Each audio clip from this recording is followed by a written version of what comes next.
Hi, Benji here ng Ausa TV at Masahista, at kung inyo mapapansin nung kamakailan lamang ay gumawa tayo ng mga announcement patungkol sa mga pagbabago nating gagawin, at ito na po yung ating mga changes, no, naging pagbabago sa ating video vlog na ang dating pamagat ay Ausa TV Masahista.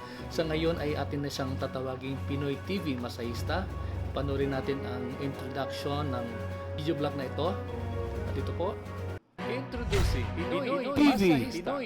Introducing Pinoy TV. Masahista. Ating video vlog, at ang pagbabago naman po sa ating video channel o sa ating YouTube channel ay sa dati ang tawag natin ay Ausa Pinoy LMT, ngayon ang maging katawagan niya ay Proud Masahistang Pinoy.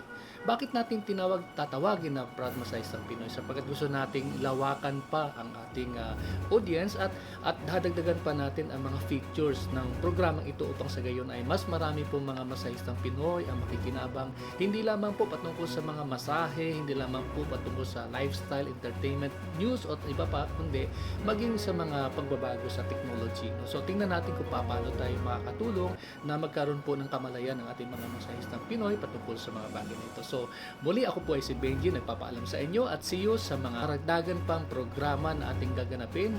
Muli, ang sabi natin, tayo ay magiging Pinoy TV Masahista na po, at ang ating YouTube channel ay Proud Masahistang Pinoy. Abangan nyo rin po, ito ay atin pong i-feature sa ating pong website ng AUSA, www.myausa.com or www.myawsa.com. So see you again. Maraming salamat sa patuloy na pagsusubaybay, at i-appreciate po namin ang inyong pong pag-subscribe, pag-like at pag-share ng ating mga features na gaganapin para po sa kapakanan ng mga masahistang Pinoy. Maraming salamat. Ako muli ay si Benji Eugenio, nagsasabi na pugay, mabuhay tayo.